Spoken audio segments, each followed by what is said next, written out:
Beta FPV m'a envoyé un nouveau joujou. Qu'est-ce que c'est? Roulement de tambour. Bam! Un Beta FPV HX100. Voilà, donc c'est un two-speak, hein, la mode lancée par Kabab FPV. Alors pour être totalement honnête, je ne sais pas vraiment ce qu'est un two-speak. Hein, j'ai pas vraiment saisi le truc. De ce que j'ai vu, c'est un micro quad avec une frame en carbone en 2 ou 4S.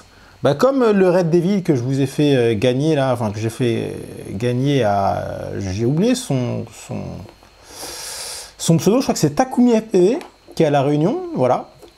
Donc ce sont ces petits quads avec une frame carbone. Vous me corrigerez dans les commentaires si je me gourre. Mais voilà, donc ça c'est le two-speak made by par qui? Là par Beta FPV. Il est con celui-là. Voilà. Bon, on va virer ça. Qu'est-ce qui se passe? Hop, on va l'ouvrir. On va faire un petit unboxing, un petit déballage, voir ce qu'il y a à l'intérieur. Qu'est-ce qui se cache dans cette magnifique boîte à l'effigie du HX100 de Beta FPV. Alors, tout est protégé par une jolie mousse, comme vous pouvez le voir.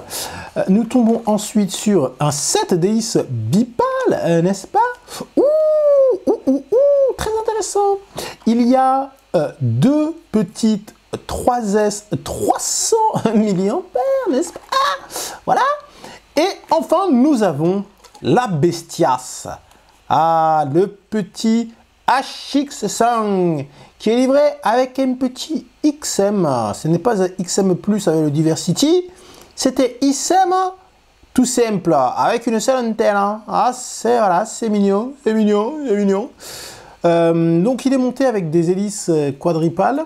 Il me semble que ce sont les mêmes que celles du 75X. Ah, je l'ai plus, je l'ai vendu. Donc là, j'ai pas de quoi comparer. Voilà, donc on a les hélices du 75X ou des bipales qu'on retrouve souvent sur les two-speak. En tout cas, c'est ce qu'on avait sur le Red Devil. D'après les retours que j'ai eu, notamment celui de Clément, apparemment avec ces hélices là, il est super silencieux. Donc ça c'est cool. Si vous voulez voler à la maison, c'est plutôt sympa. Bon, alors du coup, on n'est plus les carénages qui protègent les hélices. Donc bon, à la maison, il y a moyen de rayer un peu la peinture des murs et avoir du gros crash dès qu'on touche. Ah bah, alors ça c'est relou parce que là j'ai une hélice, elle est gâtée les gars. Cette hélice est complètement gâtée. Ils ont fait quoi là, Beta FPV? Elle est niquée l'hélice là les gars là. Elle est morte. Bon, on va la redresser mais ah ouais là, je sais pas comment c'est possible mais elle a morflé. Bon. Oh, c'est un peu chiant ça quand même. Bon. Sinon on va tester en bipale. Donc on a, comme je disais, un XM. C'est pas un XM Plus comme sur les 85X. Donc on va pas voir un range de malade. On a une petite frame en carbone. Ah, alors déjà elle est plus rigide que celle du Red Devil. Ça c'est sûr et certain. Au niveau motorisation, on a des 1103 8000 kV. C'est plus bas que le KV du 75X. Et surtout, et ça c'est un truc qui est mortel, on a une Runcam Nano Racer en caméra, si je dis pas de conneries, il me semble que c'est ça. Donc on va avoir une bien meilleure caméra que celle qu'on a sur le Pro 2 par exemple, et qui sera bien meilleure que la EOS 2 qui est vraiment sensible au jello. Donc là on va avoir un truc vraiment sympa à piloter je pense. Voilà, bon au niveau antenne, c'est pas un truc de ouf, c'est de l'antenne bâton classique. Voilà. Pour ce qui est de la carte, alors attendez, laissez-moi regarder. Il semblerait que ce soit comme pour le Pro 2. Ouais, c'est ça. On a une seule carte qui fait FC et ESC. Voilà. Tout est dans la carte. C'est une petite carte AIO. Voilà. Alors normalement, il y a même un petit capteur de courant et tout, c'est stylé. Normalement, c'est censé prendre le 4S, mais Beta m'a conseillé de limiter la chose au 3S pour que ce soit plus stable. Bon, alors est-ce que c'est pour que ce soit vraiment plus stable ou pour plutôt que ça prenne pas feu? On ne sait pas, on ne saura jamais. Voilà, il y a un petit condo sur la XT30, hein. C'est important de le noter. Écoutez, voilà, on a fait un petit peu le tour du propriétaire. Non, ça devrait être très très très sympa en freestyle surtout. Voilà. Donc voilà pour le déballage. Alors, qu'avons-nous à l'intérieur? On a une petite FC AIO compatible 4S qui sort 12A par moteur et 13A en pointe. On a un petit VTX compatible Smart Audio en 200 mW maximum et surtout on a une Runcam NanoRacer 2 si je ne m'abuse, donc c'est une vraie cam avec une vraie image et on est à 47 grammes 4. C'est pas mal ça. Bon, allez, on va tester ça. En tout cas il est mignon et on sent que la coque est bien plus costaude que celle qu'on retrouve sur les 75X, 85X, etc. Là, on sent que la coque est, elle est costaude. Elle est quand même bien costaude. Voilà. La lentille, c'est du 2,1 mm. J'aime bien les 1,8, moi plutôt. Bon, on verra. Bon, à terme, je vais pas mettre un Crossfire dedans parce que pour un si petit truc, ça me fait chier de mettre 34 balles dans un nano Crossfire. Mais par contre, un petit RXSR ou un petit XM+, ça peut être pas mal comme upgrade. Bon, je vais binder et on se retrouve sur le terrain pour faire voler ça.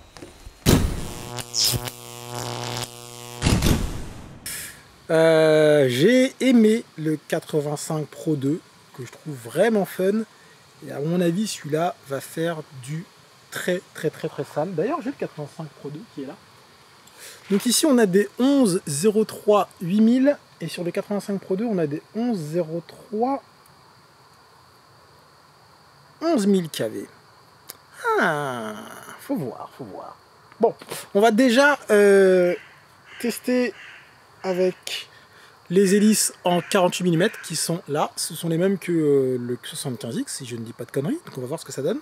Elles sont censées être légères et réactives. Donc bon, on va tester ça sans plus attendre. On lance les DVR.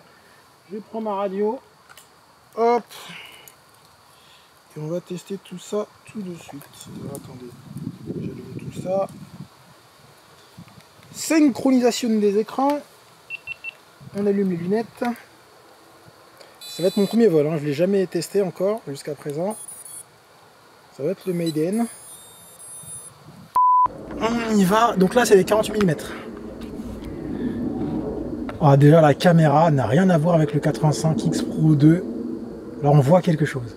Il y a du détail. Il fait pas de bruit le bordel. Oh. Oh. Le dernier TwoSpeak qu'on a testé c'était le Red Devil. Je peux vous dire que celui-là est beaucoup mieux. C'est smooth. Je dis tout le temps que je sais pas voler avec les Tiny, mais là ça n'a rien à voir, j'ai l'impression de voler avec un 5. Bon, la puissance en moi bien sûr, mais...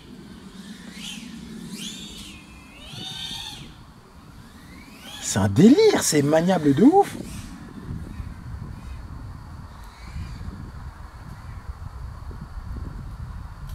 Ah, c'est un bonheur le truc. J'avais des alertes avec le... Ah, voilà, j'ai eu un mini fail-safe là. J'allais dire que j'avais plus de range qu'avec le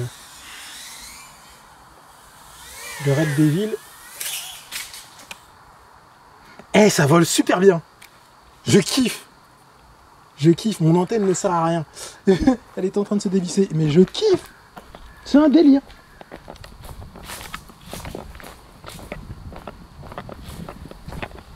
C'est un délire le bordel.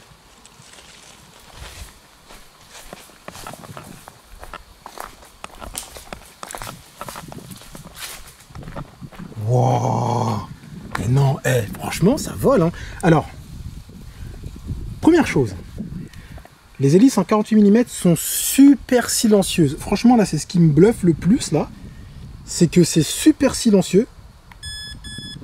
Si vous voulez voler dans un parc et pas faire chier les gens, mettez-les, elles sont mortelles, elles sont réactives.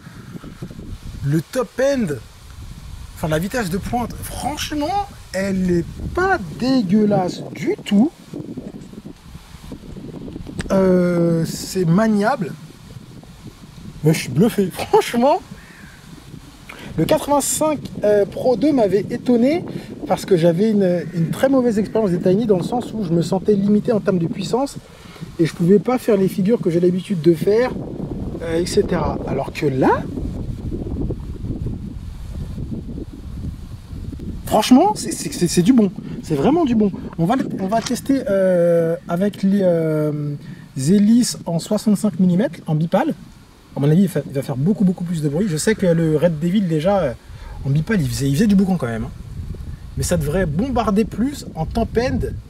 En top end, n'importe quoi. En top end, en vitesse de pointe, pardon, on devrait être beaucoup mieux. C'est une tuerie. La caméra est top, on voit tout. Avec un RXSR ou un XM+, franchement, il y a moyen de vraiment s'amuser.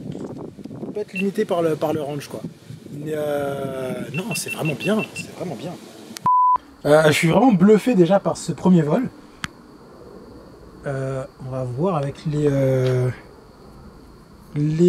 bipales. Mais c'est ouf, franchement, c'est assez ouf. Ah, la caméra est pas dégueu. Hein.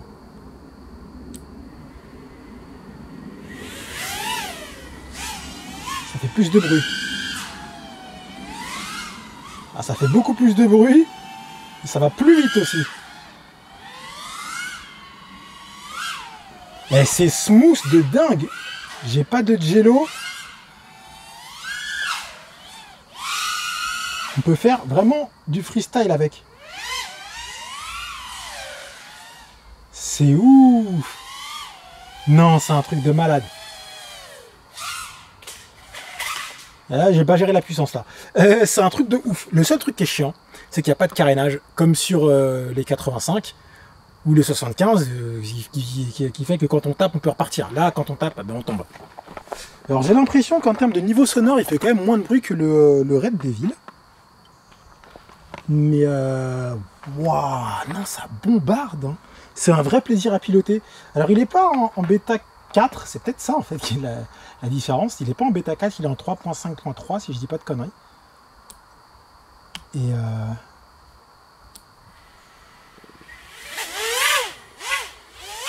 j'ai tordu une hélice et ça se sent. Alors le seul truc chiant, c'est que les hélices, voilà, elles ont l'air d'être quand même bien fragiles.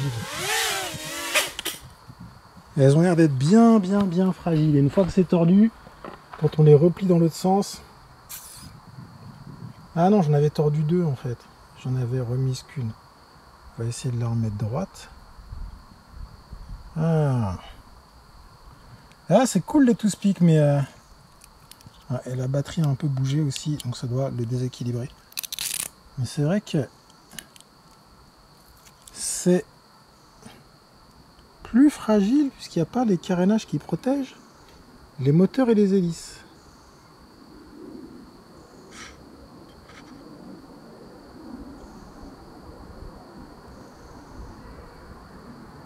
Et là, c'est Jelloland parce que j'ai une hélice qui est tordue. Ça, c'est chiant.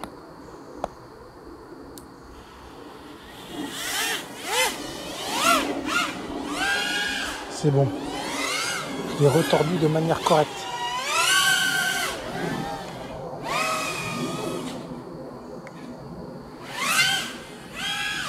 C'est ouf. Je pensais pas qu'un si petit truc pouvait voler comme ça.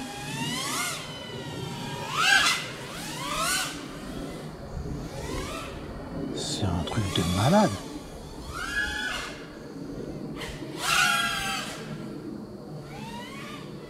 Là j'ai un peu de prop wash, mais je pense que c'est parce que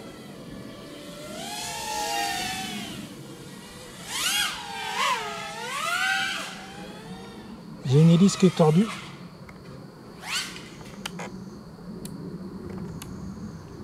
C'est un délire. Franchement, je kiffe, je suis impressionné. Vraiment, C'est un peu compliqué de traduire les sensations qu'on a en vol, le feeling qu'on a.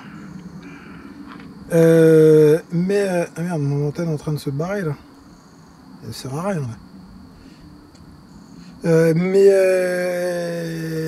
Mais c'est ouf. C'est vraiment ouf. 47 grammes de sauvagerie, de pure sauvagerie. Là vraiment, je peux pas dire que j'ai l'impression de piloter un 5 pouces parce que ce serait pas vrai. Mais j'ai l'impression que je peux quasiment faire la même chose. Je pourrais passer toutes mes figures et juste les inverted yaw là, je sais pas parce que j'ai pas le tilt auquel que j'ai l'habitude d'avoir, donc ils sont dégueulasses. Mais waouh! Non, c'est un délire. Bah, je vais le chercher. C'est ouf. Franchement, c'est ouf. Waouh! Je suis impressionné. Je m'attendais pas à ça. Le Red Devil m'avait impressionné malgré ce petit problème de jello. Là,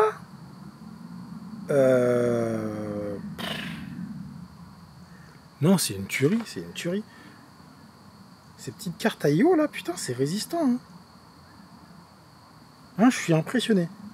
Le petit reproche que je pourrais lui faire niveau construction, je sais pas si vous voyez là, c'est que, pour comparer, je vais prendre un D85. C'est que normalement, on a des petits pads en... Allez, fais le point, connard. On a des petits pads en silicone sur sous les frames pour pas que la batterie glisse. Là, il n'y en a pas. Alors que si on prend un 85, on a des petits pads en silicone, là, vous voyez là, au-dessus et en dessous. Et là, ça manque. Voilà, donc la batterie sur les crashs, elle peut glisser un peu.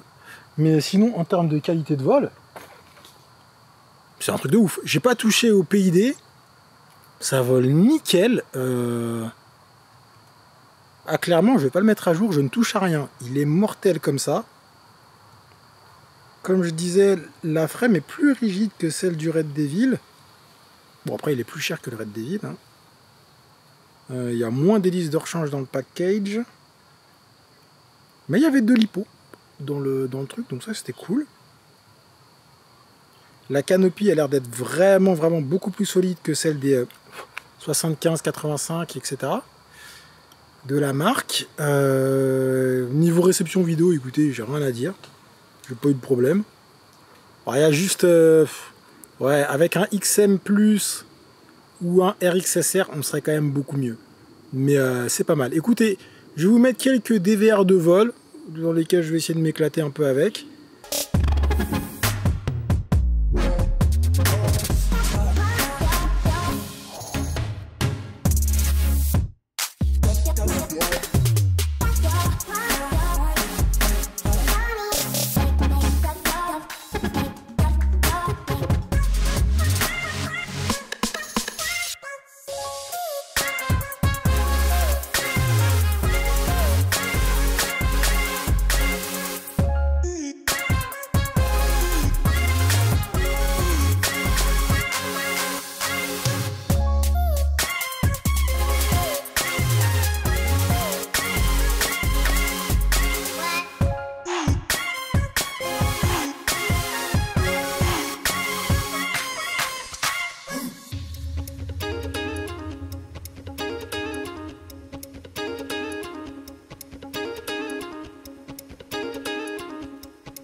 Waouh! Un délire, franchement, un délire, je le recommande. Franchement, il est vraiment bien. Il est vraiment bien. Top.